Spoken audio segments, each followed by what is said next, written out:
today we're going to take a journey right into the heart of modern medicine, quite literally. We're going to follow the incredible path of a patient through one of the most complex procedures you can imagine, open heart surgery, and the supercritical recovery that comes right after. So let's start with the most obvious and kind of the most mind-blowing question. I mean, think about it.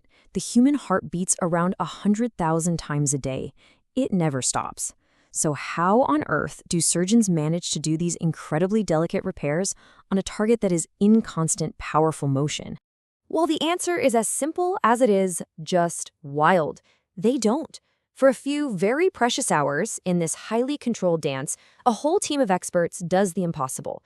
They bring the human heart to a complete and total standstill. But, this whole journey doesn't just start when the surgeon picks up a scalpel. Nope, it begins way before that, with preparation. It's all about turning the patient's body into a kind of biological dashboard, giving the medical team a constant, real-time feed of information on everything. And this is basically what that dashboard looks like. Before the surgery even kicks off, the patient becomes this hub of data. You've got IV lines ready to go with any medication needed at a moment's notice. An arterial line gives them a beat-by-beat blood pressure reading, way more detail than you'd ever get from a regular cuff. And things like a breathing tube or a catheter measuring urine, they aren't just for support, they are vital, real-time signals of how the body's core systems are handling all this stress. Every single one of these is a critical data stream for the entire team. All right, now we get to the main event. This is the part of the procedure that's really equal parts engineering marvel and, honestly, a medical miracle. Let's break down exactly how you can safely stop the very center of our circulatory system. First things first, you've got to get there.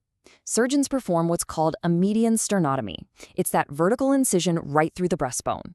What this does is give them a big, clear view and direct access to the heart and all the major blood vessels that surround it. So the diagram you're seeing here really simplifies the core idea. To stop the heart, you have to make it, well, temporarily unnecessary. The whole plan is to create a detour, rerouting all the blood that would normally be flowing through the heart and lungs and sending it to an external machine instead. And this is that machine, the cardiopulmonary bypass machine, or as it's often called, the heart-lung machine. For the entire time the repair is happening, this incredible piece of technology basically becomes the patient's heart and their lungs. It oxygenates the blood, it gets rid of the carbon dioxide, and it pumps that fresh blood right back into the body. It's the body's temporary co-pilot.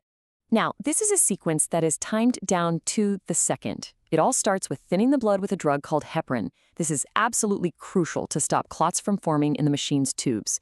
Then, with the cannulas in place to divert the blood, the bypass machine takes over completely. Only then, once the machine's running the show, can they isolate the heart by putting a clamp on the aorta. And the final critical move? Delivering a special potassium-rich solution called cardioplegia. That's what actually stops the heart muscle cold, putting it into a protected, hibernating state ready for the surgeons to do their amazing work. Okay, so the repairs are done, but now the team faces its next huge challenge, safely bringing the heart and lungs back online and handing control of the body back over to the patient. The restart sequence is pretty much the shutdown process, but in reverse. First, they slowly rewarm the body. Then, that aortic clamp comes off, which lets warm, oxygen-rich blood rush back into the heart muscle itself. And what's incredible is that a lot of the time, that's all it takes for the heart to just start beating on its own again. As the heart gets stronger and stronger, they gradually dial down the support from the bypass machine. And finally, they give a drug called protamine to reverse the blood thinner, and just like that, the patient is fully back in the driver's seat. The surgery was a success, but believe me, the patient's journey is far from over. The next critical phase starts right now, with a handover from the surgical team to the specialists in the intensive care unit. So the patient, who's still asleep and connected to all that life support, is moved to the ICU. And in here, the whole environment shifts. It goes from active, hands-on surgical work to one of incredibly careful, round-the-clock observation. The goal in the ICU is really pretty simple. Support the patient's body as it recovers from the enormous stress of the surgery and watch like a hawk for any sign of trouble. The body is so fragile at this point, and the risk of instability is really high. The team is on high alert for any problems, with the heart, the lungs, bleeding, or even just basic metabolism.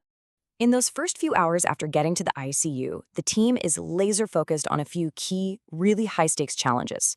Let's take a look at what they're watching for. So a major concern is something called low cardiac output. See, after being stopped and then restarted, the heart muscle is often temporarily stunned. It just doesn't pump as strongly as it should. Now, the team can't see the heart directly, so they're looking for subtle clues. Are the patient's hands and feet getting cold? Is their urine output starting to drop? They'll also check for rising lactate levels in the blood, which is a big sign that the body's tissues aren't getting enough oxygen. These are all signals that the pump just isn't working at full power. The other immediate threat is bleeding. After they reverse the heparin, it's a very delicate balancing act. The team watches the chest tubes. These are drains left in the chest cavity.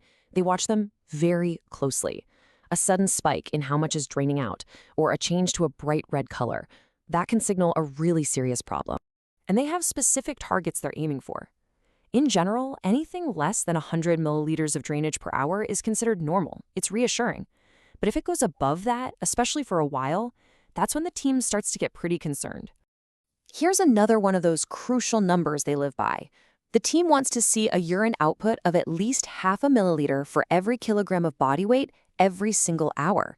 It sounds small, but that simple measurement is a super powerful indicator that the heart is pumping well enough to get blood to the kidneys and all the other vital organs. So after hours, sometimes even days of stability, the team gets ready for the final major hurdle of this whole intensive phase, taking out the breathing tube. You can think of it like a final exam for the patient's body. They have to prove they're awake enough to follow commands, that their heart is stable, that the bleeding has stopped, and maybe most importantly, that they're strong enough to breathe and cough all on their own. Passing this test is a huge, huge step toward recovery.